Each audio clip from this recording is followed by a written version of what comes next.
अस्सलाम वालेकुम नाज़रीन, आप देख रहे हैं प्रोग्राम खबर ये है और मैं हूं आपके साथ उस्मान ओमान। सबसे पहले हम बात करेंगे NA-122 में ज़िम्नी इंतखाब की गहमा गहमी के हवाले से और वज़ीर आज़म की जानिब से आज जो 3 घंटे की न्यूज़ कॉन्फ्रेंस की गई, जिसके बाद पाकिस्तान तहरीक इंसाफ की जानिब से ख़त लिखा गया इलेक्शन कमीशन को और अब इलेक्शन कमीशन की जानिब से उस ख़त का जवाब भी सामने आ गया है। हारून साहब, नईमुल हक साहब ने यह कहा कि वज़ीर आज़म की न्यूज़ कॉन्फ्रेंस इलेक्शन कमीशन के मुँह पर तमाचा है, जबकि इलेक्शन कमीशन की जानिब से जो जवाब आया है उसमें कहा गया है कि वज़ीर आज़म की न्यूज़ कॉन्फ्रेंस ज़ाब्ते अखलाक की खिलाफ वर्जी नहीं है। तहम इमरान खान के ऑडियो पैगाम के हवाले से उन्होंने कहा कि इस पर बाद में बात होगी।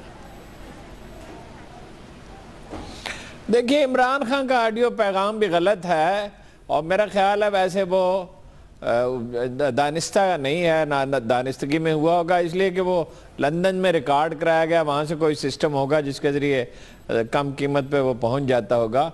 लेकिन वज़ीर आज़म ने भी खिलाफ वर्जी ही की, इस लिहाज से स्पिरिट की खिलाफ वर्जी की। कानूनी तौर पे ये कोई मेरा ख्याल है ऐसा वाक़या नहीं है, अदालत में भी आप जाएं तो कुछ नहीं हो सकता, सुप्रीम कोर्ट भी शायद यही कहेगी कि कोई ऐसी खिलाफ वर्जी नहीं। लेकिन बिल्कुल नज़र आता है कि वज़ीर आज़म किस कदर खौफज़दा हैं, वज़ीर आला कितने परेशान हैं, वज़रा की टीम कितने पैनिक में मुब्तला है। यानी ये बक्की के में एक चीज़ का उन्होंने इफ्तिताह किया है कल, मैं सारा दिन आज सोचता रहा उन्होंने किस चीज़ का इफ्तिताह किया। क्या मशीनरी पहुंच गई है, वो लगाई जा रही है, क्या बिजली पैदा होने वाली है? कोई चीज़ नहीं। एक एग्रीमेंट हुआ है जिसके बारे में बहुत से आलीशान दावे उन्होंने किए हैं, लेकिन हम उन दावों के बारे में कुछ नहीं जानते कि वो सही है, ये गलत है। यानी वो कह रहे हैं देखो हमने कैसी कफायत है। ग्राउंड ब्रेकिंग क्या, किस चीज की ग्राउंड ब्रेकिंग हुई? यानी वहां बिल्डिंग बननी शुरू हो जाएगी, उस पर वजीर आजम को जाना चाहिए। फिर एक वो ये दावा कर रहे हैं, मुझे इतनी हैरत है कि जी हमने 110 अरब रुपए बचा दिए। किस चीज में बचा दिए? कभी कोई बेचने वाला कोई चीज कम कीमत पर भी बेचता है? यानी उन्होंने मशीनरी खरीदी और कोई चीजें खरीदी, जो भी उसका सारा पैराफर्नीलिया होता है, उसमें बचत अभी से कैसे हो गई? अभी ना अदायगी हुई है, ना वो प्रोजेक्ट शुरू हुआ है। फिर वो ये ऑरेंज लाइन का उन्होंने वो उसका किया, मुआयना किया। क्या पैगाम वो दे रहे हैं कि हम बड़ा तरक्याती काम करें? तरक्याती काम उन्होंने क्या किए, कोई बताए ना। यानी किसान मर रहे थे 2 साल से, पिछले फसलों की कीमतें इतनी गिर गई, आलू का किसान, मूंजी 1200 रुपए से 500 रुपए पे आई, अखराजात पूरे हो ही नहीं सकते। कपास काश्त करनी बाज़ जगह पे लोगों ने छोड़ दिया है। यही गन्ने के काश्तकार का हाल हुआ, अभी तक आदों को पैसे ही नहीं मिले जो शुगर मिलों को देते हैं। यही गंदम का हाल हुआ, गंदम में अक्सर लोगों को बोरियां ही नहीं मिली। अच्छा, क्या किया उस पे? 7.5 साल से शहबाज शरीफ साहब ऐलान कर रहे हैं कि रिकॉर्ड कंप्यूटराइज हो जाएगा, जमीन का पटवारी की अजियत से निजात मिलेगी। कोई उसमें पेशरफ्त नहीं, उन्होंने कर दिया। पख्तूनख्वा में उन्होंने पटवार का निज़ाम बिल्कुल ठीक कर दिया, हालांकि वैसी जैसी खराबी यहाँ थी वैसी वहाँ थी। 2-4 महीने 6 महीने का ये काम है। अच्छा, अदालतों से लोग नाला है कि वहाँ मुकदमात के फैसले नहीं होते।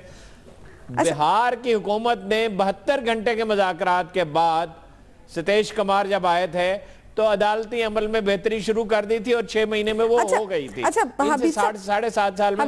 मुझे आप ये बताइए कि ये तहरीक इंसाफ का एक लीडर है इमरान खान, जो यूथ में कुछ पॉपुलर है, ना उसे सियासत आती है, ना ऑर्गेनाइजेशन का पता है, ना इश्यूज में उन्होंने कोई काम किया है, ना उनकी कोई प्रायोरिटी। उसने दबाव डाला तो ये इनकी हालत हो गई। खुदा न करे मुल्क में कोई बड़ा तूफान, जलजला, अजाब आ जाए, अल्लाह न करे, खुदा न करे दुश्मन मुल्क पे कभी हमला न करे, कभी हमला कर दे, तो ये लीडर हमारा करेगा क्या? अच्छा। इस बात पे इसने हिसाब इसके टूट गए कि भाई वो इंतखाबी मुहिम में एक बड़ा जरा निस्बतन मजबूत उम्मीदवार आ गया। हबीब साहब, वजीर आजम का ज़िमनी इंतखाब से एक दिन पहले लाहौर का दौरा, फिर ये 3 घंटे की न्यूज़ कॉन्फ्रेंस और साथ साथ उनके वज़रा की तो न्यूज़ कॉन्फ्रेंसेस जारी ही हैं।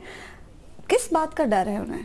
नहीं, आपके ख्याल में वज़ीर आज़म को हथकड़ी लगा देनी चाहिए, उसको वज़ीर आज़म हाउस में बंद कर देना चाहिए, उसको वहाँ से निकलने की भी इजाज़त नहीं देनी चाहिए, क्योंकि लाहौर में एक इलेक्शन हो रहा है और लाहौर में भी वज़ीर आज़म के आमद में पाबंदी ही लगा दी जाए तो ज़्यादा बेहतर है। तब आप भी खुश, इलेक्शन कमीशन भी खुश और गालिबन हारून साहब भी खुश। बात यह है कि आखिर उस वज़ीर आज़म ने किया क्या है? क्या वज़ीर आज़म ने किसी की मजम्मत की है? क्या उसने अलीम खान के बारे में कुछ ऐसा लफ्ज कह दिया है जो जनाब पूरा इशू बन गया है, या इमरान खान साहब से तो छेड़खानी की है। इमरान खान, देखिए एक नेशनल लीडर ने दूसरे नेशनल लीडर से छेड़खानी कर ली है, तो इसमें क्या मजायका है जो पिछले 4 दिन से, पिछले बल्कि 15 दिन से खान साहब जो कुछ फरमा रहे हैं उसके बारे में आपकी क्या राय है? अच्छा। बात यह है कि बात ये देखिए, हम ओवर सेंसिटिव होते चले जा रहे हैं। हम वजीर आजम के बारे में हम एक नामालूम से पहले गलत कवानीन बनाते हैं, फिर उनकी अजीबो गरीब मतालिब अखज करते हैं, और उसके बाद उसकी वो जो उसको लई से हर किसी के ऊपर चिपकाने की कोशिश करते हैं। अच्छा। बात यह कि वजीर आजम ने आखिर कौन से कानून की ऐसी खिलाफ वर्जी कर दी है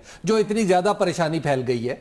देखिए इस वक्त बात यह कि वो मुल्क का वजीर आजम है, हम जिसके बारे में बात कर रहे हैं। हबीब साहब, ये लग रहा है तहरीक इंसाफ को, ये लग रहा है कि वजीर आजम खामोशी से इंतखाबी मुहिम चला रहे हैं, जबकि इंतखाबी मुहिम का वक्त अच्छा देखिए, बात यह है कि क्या इंतखाबी मुहिम तो पहले एक उसूली तौर पे मैं इस बात के खिलाफ हूं कि वजीर आजम को किसी भी ज़िमनी इंतखाब के इलेक्शन कैंपेन में उसके किरदार से रोका जाए, उसका किरदार अदा करने से रोका जाए। ये इंडिया में नहीं होता, ये दुनिया के किसी मुल्क में नहीं होता। ये पाकिस्तान के इलेक्शन कमीशन के ऊपर कोई सहीफा नाजिल हुआ है जिसके अंदर उन्होंने ये शर्त दर्ज कर दी है कि ना वज़रा नहीं जा सकते और वजीर आजम नहीं जा सकते। बात यह है, देखिए वजीर आजम का पूरा इस्तेकाक होता है कि वो इलेक्शन कैंपेन में हिस्सा ले। जो वजीर आजम ने कॉम्प्रोमाइज कर लिया, अच्छा ठीक है, गलत ज़ाब्ता ही इसकी पाबंदी कर लेते हैं। अब बात यह है कि लाहौर में आके वो कह रहे हैं, अपने दौरे को खुद कह रहे हैं वजीर आजम, पूरा मीडिया चला रहे हैं कि वो निजी दौरा था। अब निजी दौरे से हम क्या मतलब, भाई अगर मेट्रो को चेक करना, वजीर आजम का मेट्रो को चेक करना,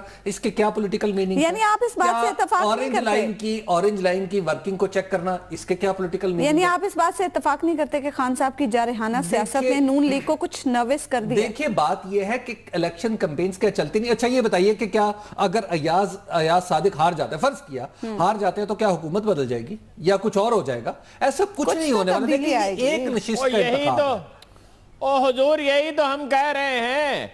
हरीपुर में 30,000 वोटों से हार गया तहरीक इंसाफ का उम्मीदवार, तो क्या हुआ? यहां तो इनको तकरीबन 2/3 अक्सरियत हासिल है। पीपल्स पार्टी भी अमलन इनके साथ है, मौलाना फजलुर रहमान तो उनके साथ है ही, छोटे छोटे इंडिपेंडेंट ग्रुप भी उनके साथ हैं, महमूद अचकज़ई भी उनके साथ हैं, ANP भी फॉर ऑल प्रैक्टिकल पर्पसेस उनके साथ है। हम कानून की बात नहीं कर रहे। मैंने तो कहा कि अगर कानूनी नुक्ता नजर से देखा जाए तो शायद कोई ज्यादा एतराज नहीं होगा, लेकिन घबराए हुए क्यों? आपने शहबाज शरीफ की तकरीर सुनी है कि वो इलेक्शन कमीशन की वजह से मैं ज्यादा तो नहीं कह सकता, मगर ये कहता हूं कि जितनी मोहब्बत आपने हमसे की है, हम 10 गुना मोहब्बत आपसे करेंगे। इस फिक्रे का मतलब क्या है? यानी जो आप कहें हम करने के लिए तैयार हैं, खुदा के वास्ते हमें वोट दे दो। देखिए अब भी चांस है उसके जीतने का। अलीम खान कौन सा ऐसा गैर मामूली कैंडिडेट है जी कि इतनी इन पर खौफ तारी है, और आप उसकी बात कर रहे हैं कि वो अपना लबो लहजा उनका ठीक नहीं है। ये अपने हमारे भाई साद रफीक साहब का लबो लहजा क्या है, इतने तनाव में मैंने उन्हें कभी नहीं देखा। अच्छा तलाल चौधरी, कैन यू, मैं उस पर कोई तबसरा करने की जरूरत है? अपना हनीफ अब्बासी, इस पर कोई तबसरा करने की जरूरत है? हमजा शहबाज ये कह रहे हैं कि आप हमें वोट दे दें, और हम ये, ओ भाई ये आपका गढ़ है। अव्वल तो कोई ऐसा मुझे तो नहीं लग रहा कोई बड़ा अपसेट होने वाला है, लेकिन चूंकि इन्होंने बहुत बड़े दावे किए थे, दावे वैसे करने में तहरीक इंसाफ का भी कोई सानी नहीं है, उड़ा कर रख देंगे और तबाह कर देंगे, और लाड़काना में तो सारी वो ओकाड़ा में तो वैसे ही हार रहे हैं। ये जो दावों की सियासत है, ये जो पैनिक का रवैया है, घबराहट का, मुझे आप बताइए हुकूमत होती क्या है? हुकूमत वो होती है जो लॉ एंड ऑर्डर ठीक करे, जो टैक्स कलेक्शन ठीक करे, जो मसलन ये सब्जियों की कीमत में वसूख से कहता हूं कि 30% गिर, मेरी नहीं, कौन कहता है खामोशी से बैठी रहे? प्रॉपर अपनी कैंपेन चलाए। मरकजी हुकूमत उनकी, सूबाई हुकूमत उनकी, नौकरियां वो दे रहे हैं, सरकारी महकमों को उन्होंने झोंक रखा है। मैं खामोश होने की नहीं बात कर रहा, मैं रवैये की बात कर रहा हूं। कितना खौफ है दिलों में और कितने बोधे लोग हैं। देखिए सिर्फ अगर सब्जी मंडियों में एडमिनिस्ट्रेशन ठीक कर दी जाए, क्या वो उनकी कमेटियां होती हैं उनको मुतहर्रिक कर दिया जाए, 20 से 30% कीमत गिर जाएगी। इसी तरह कार्टल्स हैं जो दालें खरीद लेते हैं, माश की और मूंग की और मसूर की दाल बड़े पैमाने पर कीमतें बढ़ा देते हैं, और मुर्गी के गोश्त से ज्यादा हो गई है कीमत, कोई 20%, 25% माश की दाल की। कोई जो करने के काम है उस तरफ बिल्कुल कोई तवज्जो नहीं है जिससे जॉब्स पैदा हो। कारनामे गिनवा रहे हैं اور بھائی وہ جو 40-50 ارب ڈالر کی انویسٹمنٹ چین کر رہا ہے بہت اچھا منصوبہ ہے, ہم میں سے ہر ایک کو اسے ویلکم کرنا چاہیے, اس کی تحسین کرنا چاہیے. وہ چینیوں نے اپنی ضرورت کے لیے بنایا ہے, ان کے کہنے پہ نہیں بنایا. کہہ رہے ہیں ہم پہ بڑا اعتماد کا اظہار کیا, آپ نے اس میں کیا کرنا ہے؟ آپ نے اس میں ویلکم کیا, تعاون کیا, بڑا اچھا کیا. کر تو فوج رہی ہے جو 2 ڈویژن آرمی ڈیولپ کرے گی اس کی حفاظت کے لیے.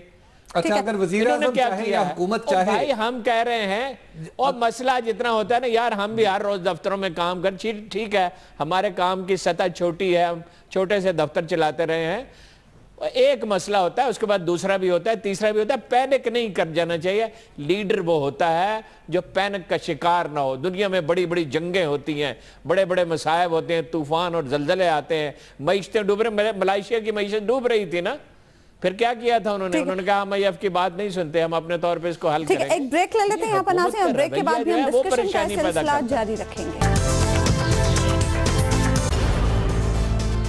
ویلکم بیک ناظرین. بریک پہ جانے سے پہلے ہم بات کر رہے تھے NA-122 لاہور کی اور وزیر اعظم کی نیوز کانفرنس کے حوالے سے. اچھا حبیب صاحب, الیکشن کمیشن پر آپ بہت تنقید کر رہے ہیں. نہیں دیکھیے, میں الیکشن کمیشن پہ تنقید نہیں. الیکشن کمیشن ہمارے دستور کے مطابق بنا ہوا بڑا محترم ادارہ ہے. میں اس کے کچھ قوانین اور ضابطوں سے اختلاف کی جسارت کر رہا ہوں. دیکھیے بات یہ ہے کہ اب یہ بات اس الیکشن نے اصولی طور پر یہ بات غلط ثابت ہو گئی ہے کہ ہم لوگوں کو الیکشن کیمپین میں حصہ لینے سے روک سکتے ہیں. آپ نے اگر کوئی ضابطہ اخلاقی نافذ کرنا ہے تو آپ بھارت کا ضابطہ اخلاق دیکھ لیں, دنیا کے دیگر ملکوں میں ضابطہ اخلاق دیکھ لیں کہ وہاں پر کیا ہے. بھارت کا اس لیے ریفر کر رہا ہوں, اجازت نہیں ہے جی وزراء کو, بھارت میں وزراء کو جانے کی اجازت ہے, حبیب اکرم صاحب وسائل کی اجازت نہیں ہے, سرکاری گاڑی پہ جانے کی اجازت نہیں ہے.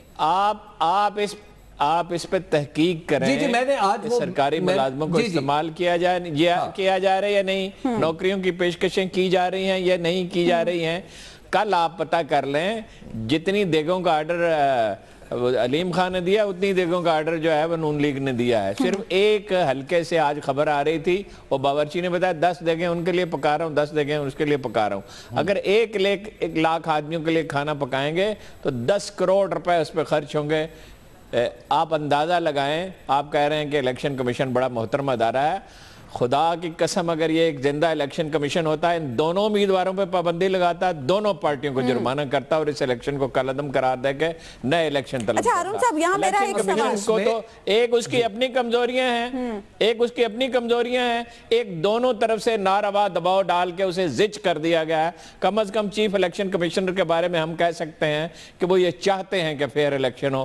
فوج کو انہوں نے لگا دیا, حتیٰ کہ کسان پیکج جس کو روکنے کی کوئی ضرورت نہیں تھی اس کو روک دیا. کہا کہ گاڑیاں جو جائیں گی ووٹ لے کے اس میں بھی فوجی افسر ہوں گے, اور کیا انہوں نے کرنا ہے. لیکن الیکشن کمیشن کے ہاتھ میں انیشیٹو نہیں ہے جیسے کہ ہونا چاہیے. اس قدر وہ اختیار کا مظاہرہ نہیں کر سکتا جیسے کرنا چاہیے. دونوں پارٹیوں نے اسے زج کر دیا.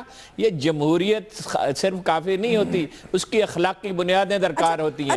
یہی لیے لوگ جمہوریت سے نالاں ہوتے ہیں. اس میں الیکشن کمیشن کو اب چاہیے, یہ دیکھیں الیکشن کمیشن کوئی اندھا بہرا ادارہ نہیں ہے.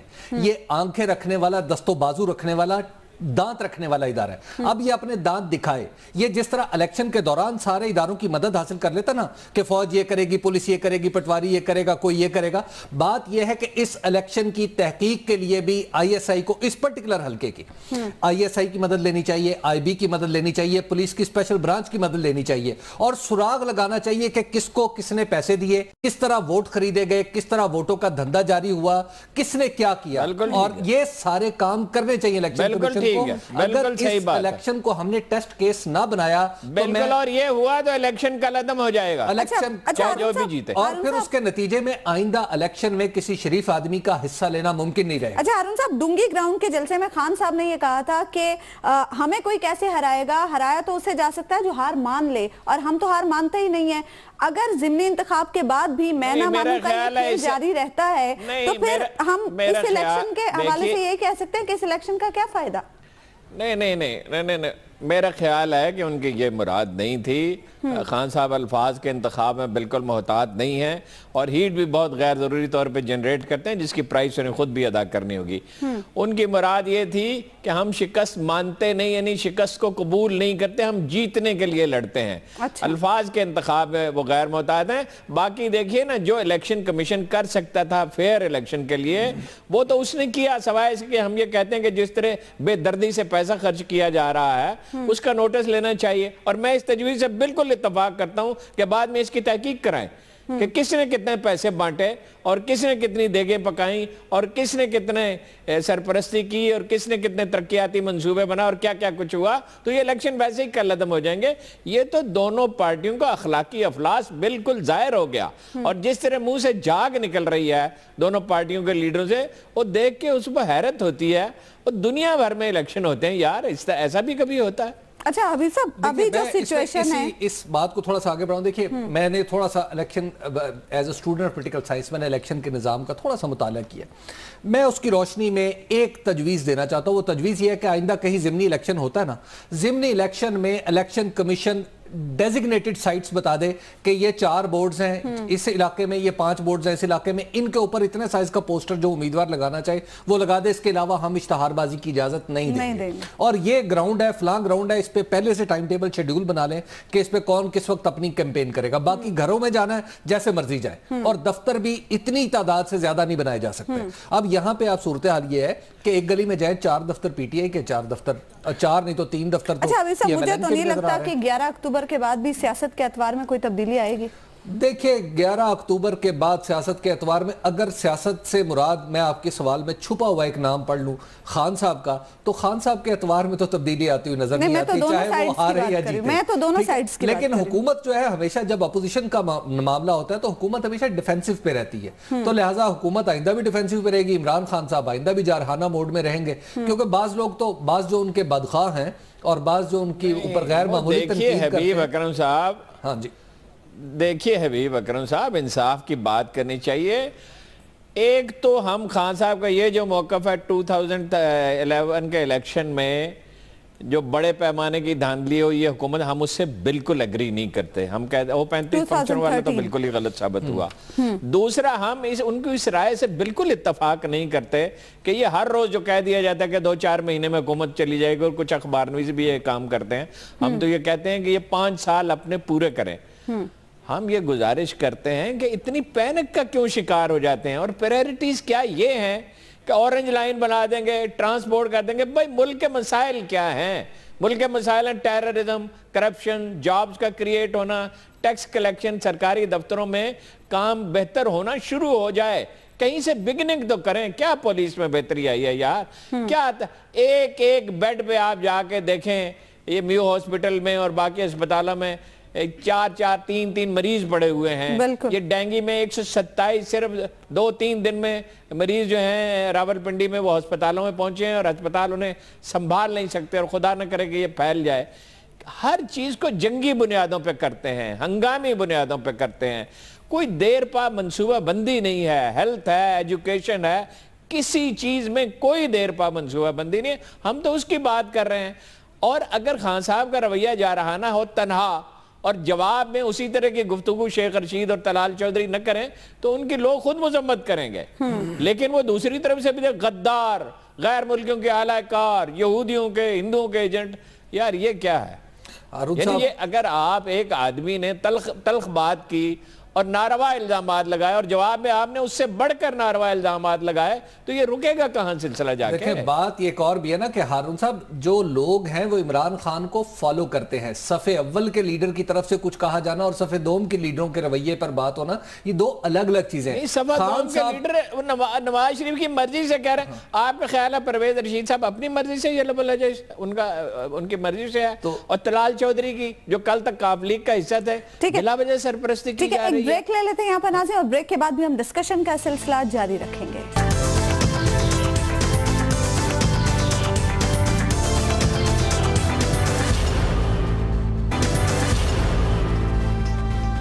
वेलकम बैक नाज़रीन। अब हम बात करेंगे वज़ीर दाखिला चौधरी निसार अली खान की, जो क्वेटा पहुंचे और उन्होंने वहां पर वज़ीर आला बलूचिस्तान डॉक्टर अब्दुल मालिक बलोच से मुलाकात भी की, प्रेस कॉन्फ्रेंस भी की। हारून साहब, उन्होंने ये कहा कि पाकिस्तान के खिलाफ अफगान क़यादत की ज़बान किसी और की है, उनका इशारा किस जानिब है?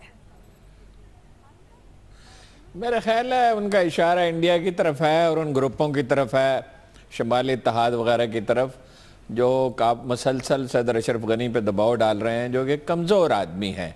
यानी वो शरीफ आदमी हैं, वो चाहते थे बेहतरी हो जाए, लेकिन कोई अपनी सियासी गिरफ्त तो वो कायम नहीं कर सके और अपने सियासी रसूख का दायरा ही नहीं फैला सके। हामिद करज़ई भी वहाँ पे मौजूद हैं जी, बार लॉर्ड्स भी मौजूद हैं, शमाली इत्तेहाद के लोग मौजूद हैं।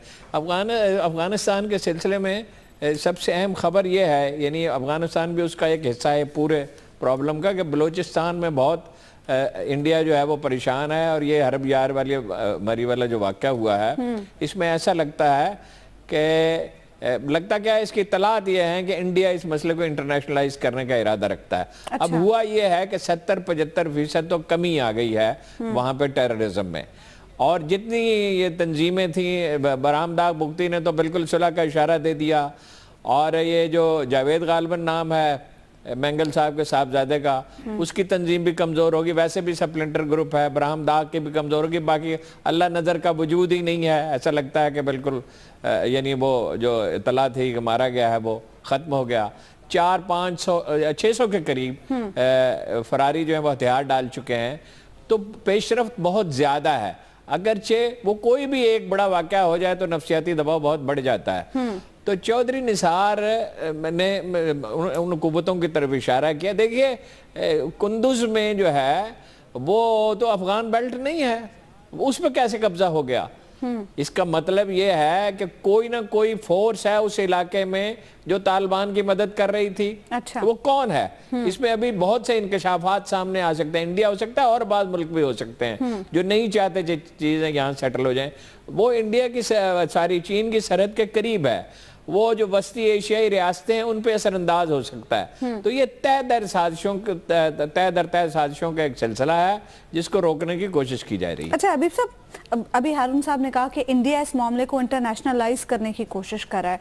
आपको क्या लगता है, अगर ऐसा कुछ करता है भारत, जो कि कोशिश तो वो कर ही रहा है, करेगा, कोशिश करेगा, वो प्लान कर रहा है। ये इनका भारतीयों की बड़ी पुरानी ख्वाहिश रही है कि वो बलूचिस्तान को, और किसी जमाने में उनकी ख्वाहिश होती थी 80s में कि वो कराची को, और 90s में कि वो कराची को पोलिटिसाइज कर सके, और कुछ हालात भी ऐसे थे बलूचिस्तान में। वो जो मौका था ना जब इसको इंटरनेशनलाइज किया जा सकता था, वो था 2006, जब नवाब अकबर बुगटी जो थे उन्हें शहीद किया गया था। तो वो जो उस वक्त का मामला था, उसके बाद अब वो मौका नहीं रहा। इंटरनेशनलाइज करने की कोशिशों में खानफ कल्लात जो हैं वो एक बहुत बड़े बलोच जरगे की मदद से, उसकी आशीर्वाद लेकर वो बाहर बैठे हुए हैं, और बाहर जाके उन्होंने बड़ी कोशिशें की कि इस मामले को इंटरनेशनलाइज किया जा सके, लेकिन नहीं कर सके। इसके बावजूद कि वो खानफ कल्लात है और उनके पास वो मुआहिदा मौजूद है जो पाकिस्तान के साथ खानफ कल्लात ने किसी दौर में किया था।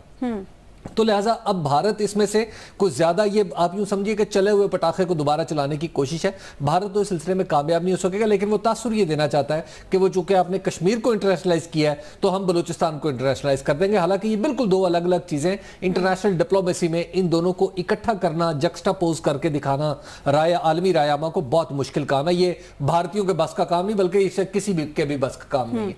देखिए, दूसरी बात जो अफगानिस्तान में जो है ना, मुझे आज जो हमारे जिस अंदाज से एक रिसेंटली कल भी एक मीटिंग भी हुई वज़ीर आज़म के साथ, चीफ ऑफ आर्मी स्टाफ पे थे जनरल रिजवान अख्तर DGI भी मौजूद थे, और फिर आज आप अपने वज़ीर दाखिला की भी जो ज़बान और बयान है, इसको देख के यूँ लग रहा है कि जैसे पाकिस्तान अपनी जो पॉलिसी अफगानिस्तान के बारे में उसको रिविजिट कर रहा है। अच्छा। मैं ये नहीं कहता कि यकसू हो चुका है किसी जगह पे कि वो यकसू होकर अशरफ गनी की मुखालफत में जाना चाह रहा है या कुछ और स्टांस लेना चाह रहा है, लेकिन मुझे यूँ लग रहा है कि जो बदलते हुए हालात है अफगानिस्तान के अंदर, वो हमारे भी जो डिसीजन मेकर्स हैं उनके ऊपर असरअंदाज हो रहे हैं।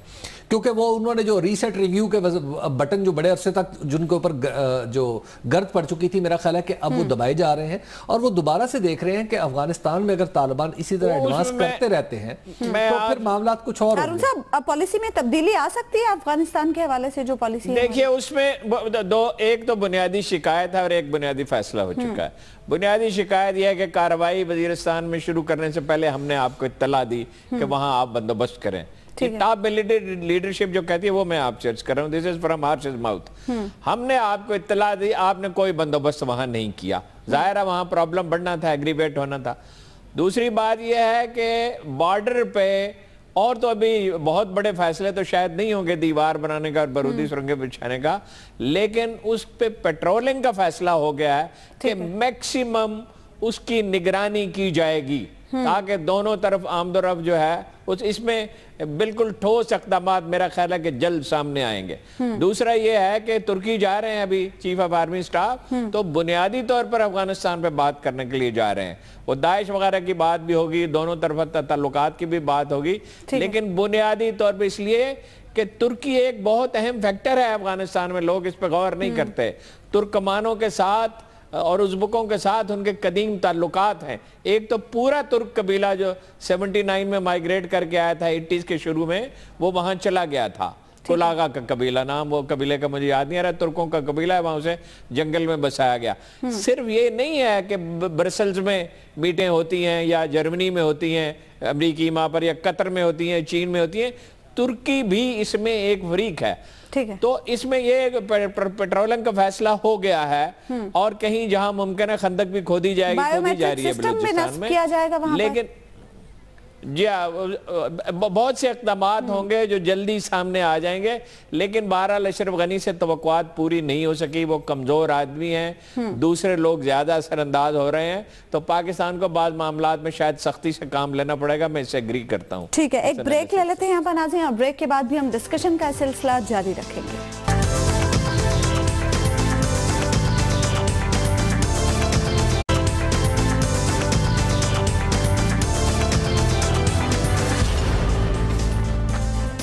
वेलकम बैक नाज़रीन, अब हम बात करेंगे समझौता एक्सप्रेस की, जिसे भारत की जानिब से एक मरतबा फिर से रोक दिया गया है। हारून साहब, जुमेरात के रोज समझौता एक्सप्रेस को रोका गया और उसके बाद भारत की जानिब से कहा गया कि किसानों के मुजाहरे अभी खत्म नहीं हुए हैं, इसलिए अभी समझौता एक्सप्रेस वहां नहीं जा सकती है। आपको क्या लगता है, भारत बहानेबाजी कर रहा है? नहीं, वहां मसला तो है, मगर ये है कि बहानेबाजी तो नहीं, मगर एक बेदर्दी और एक तकब्बर का रवैया है, बेहिसी का, और उनका तो है ही। हमें भी कोई खास परवाह इसकी नहीं है। ये 300 मुसाफिरों को ले जाने के लिए कितनी बसें दरकार थी? 8-9 बसें। उन बसों का बंदोबस्त किया जाता, और भारत अगर नहीं करता तो हाँ हम करते हैं, और उनको बिठाया जाता और उनसे कहा जाता, रेल की टिकटों के पैसे उन्हें वापस किए जाते, उनसे कहा जाता है ये गुडविल के तौर पर कितने खर्चात थे, 10-12 लाख रुपए के, यानी दिल्ली तक बसों का आना और जाना, इसमें कितना पैसा, एक बस का कितना पैसा खर्च हो सकता है? 1 लाख रुपए लगभग खर्च होंगे। अगर इससे कुछ ज्यादा भी हो जाए तो ये अलमनाक मनाजर देखने में ना आते, मगर बेहिसी है, लापरवाही है, और एक तरह का तकब्बर भी है, यानी जिसमें हुकूमतें ये सोचती हैं कि एक दूसरे को जिज कैसे कर सकती हैं, मगर ये नहीं सोचते कि इंसानों का मतलब, हमें तो कम से कम सोचना चाहिए। खुदा ने कहा है जो जरूरी, यानी एक बुनियादी शर्त है ईमान की कि आदमी अपनी आमदन में से खर्च करे, जिसका इत्तलाक हुकूमतों पर भी होता है, उसमें एक हक है इब्नुस सबील का, मुसाफिर का बहुत बड़ा हक होता है माशरे पे, और खुद नहीं कर सकते थे तो लाहौर के शहरियों से कहते, जो हर रोज लाहौर के सारे बड़े अस्पतालों में 15-20-25 हजार मरीजों को मुफ्त आला दर्जे का खाना जो लोग मुहैया करते हैं, इन्हें खाना खिलाते, इनका कुछ ख्याल रखते। ये एक बेदर्दी और बेहिसी है जिसको देख के दिल दुखता है। हबीब साहब, हारून साहब ने जो तजावीज दी हैं वो तो वाकई देखिए, एक तो ये है कि वो जो लोग हैं ना, जो अब चूंकि अगरचे उसमें पहले तो बहुत ज्यादा लोग थे, लेकिन वो टोटल जो मिल मिला के कुछ 40-60 के करीब लोग हैं, और उन्हें बहरहाल यहाँ पर रोजाना का बुनियाद पे खाना वाना भी दिया जा रहा है। तो वो इब्तिदा में तो जाहिर है थोड़ा सा मुश्किल होता है, लेकिन बहरहाल शुरू होगा। देखिए, बसों में इसलिए जाना उनका थोड़ा सा मुश्किल काम है कि ये एक इंटरनेशनल मामला है। आप किसी दूसरे मुल्क के शहरियों के साथ डील कर रहे हैं, अपने मुल्क के शहरियों के साथ डील नहीं कर रहे। तो हाँ, अगर हम उन्हें ज्यादा से ज्यादा भारत को ये ऑफर अगर कर दें कि जनाब हम इन 40-50-60 लोगों को हम जहाज पे भेज देते हैं, तो भी भारतीय हुकूमत की एक्सेप्टेंस इसके लिए जरूरी है। दूसरी बात देखिए कि जो पंजाब में, यानी वहां भारतीय पंजाब में जो सूरत हाल है ना, वो बड़ी दिलचस्प है वहां पे। वो उसमें हमारे लिए भी एक सबक पोशीदा है। वो ये है कि वहां पर हो ये रहा है कि वहां पर भी मुंजी के काश्तकार, जैसे इब्तिदा प्रोग्राम के इब्तिदा में हारून साहब ने कहा, मुंजी, चावल के काश्तकार, कपास के काश्तकार, गन्ने के काश्तकार, वो सारे मुश्किलात का शिकार है। वहां पर जो तकाजा हो रहा है हुकूमत से, वो یہ ہو رہا ہے کہ وہ کہہ رہے ہیں کہ ہمیں اس طرح کا پیکج دیں جس طرح کا پاکستانی کاشتکاروں کو وہاں کی حکومت نے دیا. ابھی یہ خبر وہاں پہ نہیں پہنچی کہ الیکشن کمیشن بھی ہمارے ہاں ایک ہے جو اس طرح کے کاموں کے بیچ میں جب دل چاہے اپنے ڈانگ جو ہے وہ پھنسا دیتا ہے. تو بہرحال ورنہ اگر انہیں پتہ چل جاتا تو شاید وہ حکومت سے مذاکرات کر کے اور اپنے الیکشن کمیشن سے بالا بالا کوئی معاملہ طے کر دیتے. لیکن اب تو یہ خبر چل پڑی ہے تو انہیں بھی پتہ چل جائے گا. اور وہاں پہ جو پرکاش سنگھ بادل ہیں, آپ بتائیے, جو وہاں کے پنجاب کے وزیر اعلیٰ ہیں اور بڑے طویل عرصے سے وہ بھی کوشش کر رہے ہیں, لیکن انہوں نے اپنی رٹ ایک ہی رکھی ہوئی ہے وہاں کے کاشتکاروں نے کہ ہمیں بھی وہ پیکج دیں جو بارڈر کے اس طرف دیا گیا. چلیں اچھا, یہ خبر تو اب چل پڑی ہے تو آپ بھی اپنی خبر دے دیں. جی, میں جو آپ کو خبر دینا چاہ رہا ہوں وہ ہے خیبر پختونخوا سے. اور خیبر پختونخوا کا جیسے میں نے نام لیا ہے تو ہارون صاحب بھی ہنس پڑے اور آپ بھی ہنس پڑی. دیکھیں, میں آپ کو ایک اچھی خبر بتانا چاہتا ہوں. وہاں پہ جو وہاں پہ اسٹرکچرل چینجز ہو رہی ہیں اس میں ایک اوپن اینڈ تھا, وہ تھا پولیس کا.